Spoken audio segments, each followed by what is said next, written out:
Our employment needs continue to evolve as new technology makes some of our traditional jobs obsolete. But new technology also creates many new job opportunities, some of which have never been envisioned before. I'm Grace Trafton of The Better Part. Stay tuned and hear what insights our guest can share with us.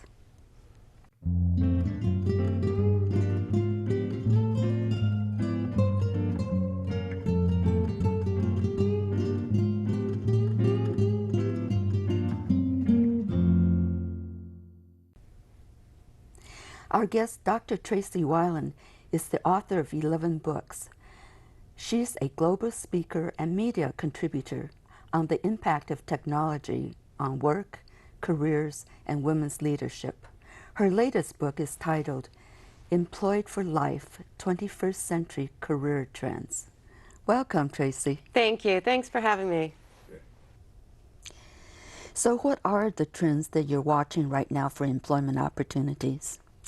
Well, Grace, this year I'm watching 5 trends.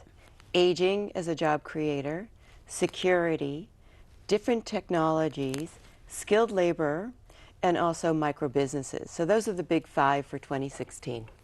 Now, you had used the term previously about having a senior moment. What exactly do you mean by that? Well, just the fact that we're aging here in the United States and globally, it's creating jobs. In fact, it's a senior sensation. Jobs created $7.1 trillion globally just by the fact that we're older.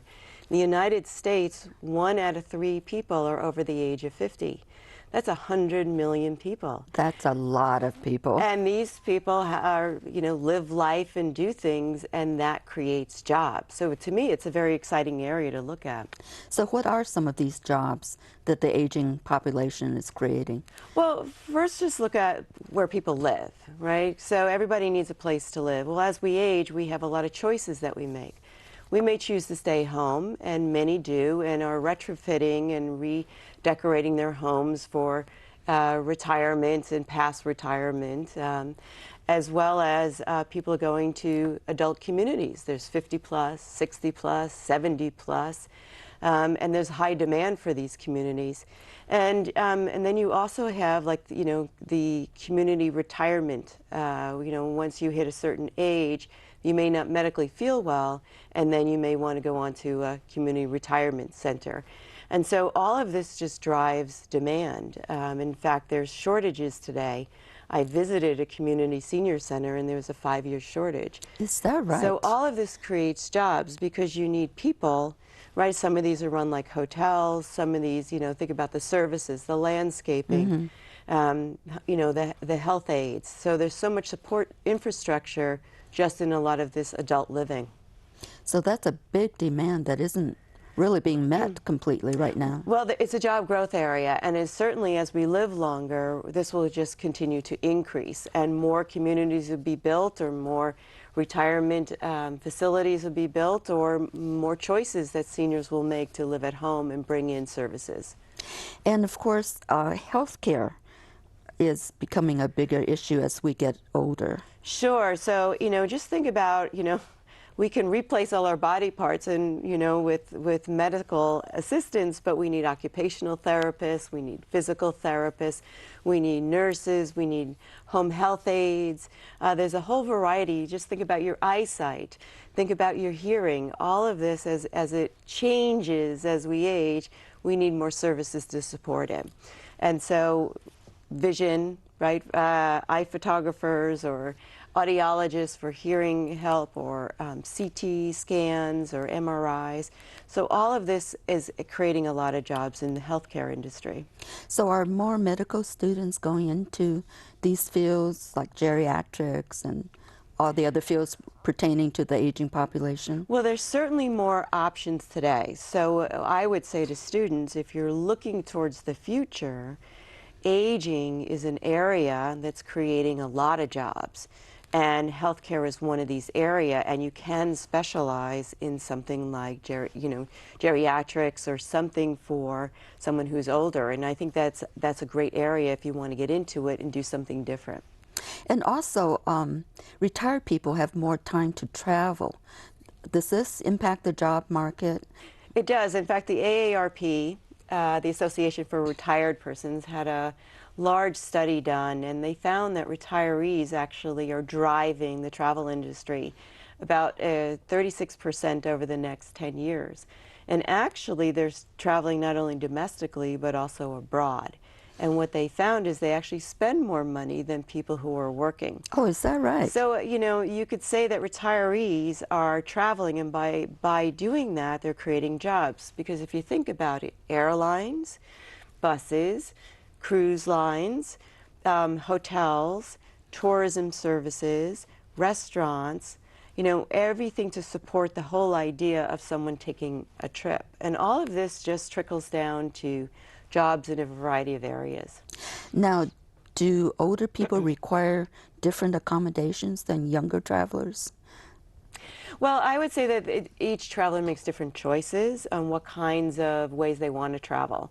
So the group travel, the cruise line travel, the riverboat travel is often highlighted, the bus tour travel as, you know, more of a preference for people in certain age brackets. Not to say that that's the only choice. And I've also heard that pet ownership is a benefit, especially for seniors. Are there seniors becoming more pet owners, and does this generate more jobs? Yeah, so interesting. We always associate pet ownership with the millennial, the younger generation, and they do own pets. But there was a study done saying that actually our plus 55 were responsible for over half the pet owners. Is that right? Over the last years, because as the nest empties, they're still very active and want to do something, and maybe they don't want kids and grandkids to come over, but maybe they want a companion. And so pet ownership. And if you think about that, creates jobs, because pets need services too. They need vets, they need food, they need groomers, they need housing when you travel, they need, you know, a variety of services, toys, to be able to support pets. So pets, as it grows and the ownership grows, will also create jobs. So that's a booming industry, it sounds like. Well, not only do we have millennials now, but we also have the baby boomers owning pets, and so that has just increased the demand for pets and the services surrounding pets. The pets have taken over as the babies of the house. Now, can you think of any other job opportunities that aging population has created? Yes, I think aging will create ways for people, particularly people who are seasoned and experienced, to reinvent themselves. So let me give you some examples. I met a real estate agent. She is high demand, very competitive, and she reinvented herself as a real estate agent, focusing on real estate for retirees and options, right? Where, you know, when a retiree says, where do I want to go if I don't want to stay at home? I met a financial planner, gentleman who said, very competitive field. He reinvented himself to be a financial planner for people retiring. How do you plan out your funds? And then I met actually a personal trainer, a young guy in LA. He said, very competitive. He reinvented himself to be a personal trainer for people with Parkinson's disease. Oh. And he said he's actually in very high demand because now he's getting more certifications in personal training, because people, you know, 50, 60 plus are looking for occupational trainers, physical therapists, but also personal trainers. Oh, that's great, because that's going to keep people young. Well, it is, and I think it is. What intrigued me is all of these people had experience, and they were reinventing themselves in the aging segment. And let's face it, it's age appropriate too. So, you know, if you're in your 50s and you want to reinvent yourself, I would look at the aging population as a segment that you could, you know, turn to for a specialization. Absolutely. When talking about job opportunities, I know that you've said in the past that security is a safe bet. Tell us more about this area. Yes, and I say that sadly. Sadly, security is a safe bet in an area of job creation. We have three areas that I look at: cybersecurity, physical security, and counterterrorism. Now, last year, cybersecurity was a big growth driver because we had so many cyber attacks on people's identities. And I remember Sony was a big deal. In fact, they dedicated a whole magazine on how that happened and how do we protect ourselves. But this year, the buzz, this past year has all been about terrorism and counterterrorism. And in fact, some cities are actually creating terrorism squads. And it's not just physical, it's people who can understand bomb, hacking, chemical, anything associated with terrorism. And I think that kind of squad mentality will probably replicate throughout the United States. And these are brand new jobs that we had never had to really need before, now that we need to have. Well, recent polls have definitely, said to us that the American public is very, very concerned about terrorism. Very concerned, which brings into security on the physical side. So not only do we have jobs growing in physical security for like public sector, police, transportation, airports, events, marathons, Super Bowl, right, really beefing up. But now we also have private security. Individuals are saying, I want to have more security guards at my access for my private events as well. So just in itself, that's building too. Now, you've mentioned cybersecurity, and still we seem to be lagging way behind. Yes, in fact, there was a study by Cisco Systems that said that there were globally 1 million jobs open, unfulfilled on cybersecurity. 1 million jobs. Yes, and the government, right, keeps talking about how they need talent to come into the U.S. government right on cybersecurity. So this is a growing demand. If you have the wherewithal and the interest, there are a variety of jobs in cybersecurity in all, whether it's public sector or private sector.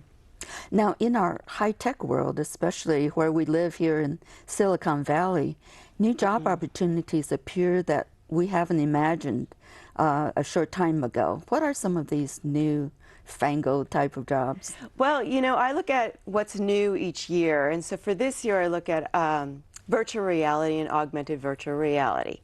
Drones and robotics, everything from, delivering packages to autonomous cars. And then, of course, the immersive technologies. There's a whole new segment being created through immersive technologies called esports, where people actually go to stadiums to watch people play games online. Oh. And immersive technology. In fact, I was in Las Vegas, and they were saying this will be the next wave of gambling. It's pretty exciting because you're watching people play these immersive games with each other. And you're going to have teams, you're going to have sponsorships, you're going to have endorsements. It's just, instead of physical, it's now virtual. That's interesting. It's very interesting. And of course, the autonomous cars here in the Bay Area, I think everyone has seen at least the Google car driving around, where people aren't in the front seat, but they're rather in the back seat. Right. And that's the whole evolution of robotics. And I think that opens up a lot of opportunities, not only here, but also in the auto industry. Ford and GM are both getting heavily into autonomous cars as well. Well, some people are saying that, well, with the autonomous cars, it's going to take away the people who drive for a living. Well, you know what? There's so much shortages of drivers right now that I don't, to me, it's almost like a benefit. And you'll need more people to be able to understand how to repair these cars, service these cars, and, program these cars. So, technology in itself can create ecosystems of other jobs. And in spite of these state-of-the-art kind of jobs, there's still a demand for blue-collar and skilled workers. Isn't that true? Yeah, and just think about infrastructure. So if I was to start with locally, right, what kind of infrastructure do we have in the house, right? Even though we live in a high-tech world, we still need plumbers. We still need electricians, right? We still need people to come and fix our roofs, and air conditioners, and heaters. Right. And so that whole area is still creates jobs. Those jobs do not go away. So what are some of the key areas of growth for skilled workers? So where the money is, in fact, Forbes did a big study on this, is again with the infrastructure on the larger scale. So think about your towns, your cities, your states. airports, dams, roadways, major power facilities. All of this requires people, and as it gets more sophisticated, it will require people who are even more skilled. So the skilled worker will never go away. It might evolve a little bit, but it is an area. In fact, there were many saying to millennials, if you have a hard time getting a job, there's nothing wrong with going out and getting a great skill. Right, exactly. And doing this for a while. It seems that these occupations are predominantly performed by men. What are some of the barriers that women have to overcome to get into these fields? It seems like, this problem has existed forever.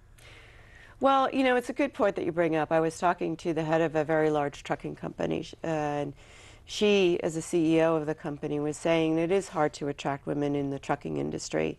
One, because they have families, and some of these trucking rides are long haul, so they're trying to make adjusted schedules and do more spoke and wheel. Two is the physical aspect. Overnight trucks, a lot of truckers have to sleep at truck stops, and there's a security issue. And so, some of the areas that they're trying to do is either pairing them up with husband and wife teams, have shorter rides, or be more family friendly to really truck drivers in general because there's such a demand. On the physical side, what I look forward to is really the advent of robotics and technology. If you look in a lot of the warehouses today, it's all push button now with robotics, so you don't need that physical strength. And I think in the past that's always what separated jobs between male and females. But today, so many of these jobs are really computerized, and so really anyone of any size can really operate it. So I think that's a more positive motive. Now it's just getting people interested in doing these jobs, which maybe they hadn't been geared to be interested in the past. And how can we motivate women and younger teenagers to become interested in these jobs? So I'm a big fan of role models, showing young people, other people who are doing really fun, cool jobs, and having exciting lives too. To me, it's when a child or a young person sees someone doing something exciting and they understand the roadmap, they get excited about it because they can see themselves in the role. Now, I understand there's a TV show called Blue Collar Millionaires. Can you tell me about this show? I've never seen it. Yeah, so I'll tell you a funny story. A friend of mine who's actually from the Midwest, and he owns his own company for many years, is in trucking and roofing. And he started off as a blue-collar worker and was very inspired by Shark Tank and the entrepreneurism and the fact that people were making a lot of money. And he said, you know what, there's no reason why people who are blue-collar workers should be in hourly jobs, right? We can make money too, and become entrepreneurs as well. So he saw this show called Blue Collar Millionaires. And it's a great show because it's people who are solving problems for other people on a large scale. Could be from redoing someone's roof to sanitation, right, to plumbing. But they've made it into a business. And I think the point there is that if you're in the blue-collar world, you don't have to be in an hourly job or in like a public sector job only. You can evolve. If you have business sense and financial skills, you can evolve this into a business. And that's exactly what the show does, is showcase people who make a lot of money doing things like collecting junk or dumping manure, or doing people's things that people don't want to do. So they're becoming millionaires doing this? Yes, and in fact, the show actually highlights their lifestyles and how many exorbitant, expensive cars they own, Really? the trips they take, the enormous first homes, vacation homes that they have. But what they walk through is the simplicity of solving a problem that somebody didn't want to do. In fact, there's I heard about a woman here in the Bay Area who bought into the franchise Got Junk. You probably see the trucks all over the road. She bought into it when it was very small as a franchise, and now she owns quite a few and is multimillionaire over. And what is Got Junk? It's trucks that come around that pick up your junk, and you pay people to haul your junk away and bring it to the dumps. And then they use some of this junk maybe? No, it's junk that you bring, like you know when you need to bring it to the dump. Oh, okay. So they're just hauling it away for They're you. just hauling it away. There's a whole industry Really? on just hauling away people's junk. And you can become a millionaire doing that? And you can. You can buy into franchises. You can. This woman started in was very small. Now it's a very actually expensive franchise. So again, it's a trend, and that's what I encourage people to start to read the news and watch the trends in your neighborhood and area, and look at that, because this in itself can become an income generator. So do you think this is inspiring people? Oh, absolutely. I mean, I think that especially now with our younger generations who have seen Shark Tank and all of these shows, they have seen people in Silicon Valley start businesses, startups in their 20s and 30s become successful. They realize that the corporate world is not the only path anymore, and that they can actually create something or solve a problem for someone else and actually make an income out of it.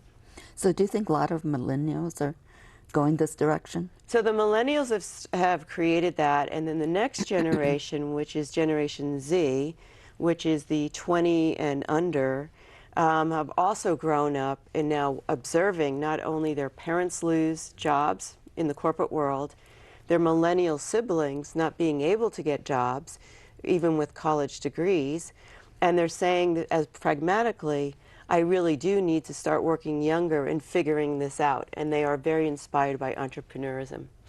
Now, I've also heard of the term microprenuers. What exactly does that mean? So a micropreneur would be up to 5 people. A micropreneur is really just a micro business person, someone who's independently started a business. And a lot of people are doing this today on eBay, for example, creating whole businesses of selling things, or marketplaces like Zazzle, where you can go and do business card sales. Or Etsy, where you might be a quilter, right, or you might be a candle maker. And this is just micro entrepreneurship. What's different today is because we have the internet, we have these marketplaces, and we can go out and freelance and create businesses. So micropreneurship is projected to be really half of the businesses in the United States over the next few years. Really? And it's really overlooked because large companies hire a lot of people. But remember, all of these large companies started off small. I mean, Google used to be just one person, and Facebook just one person. And so all of the small businesses can eventually grow into large employers in the area.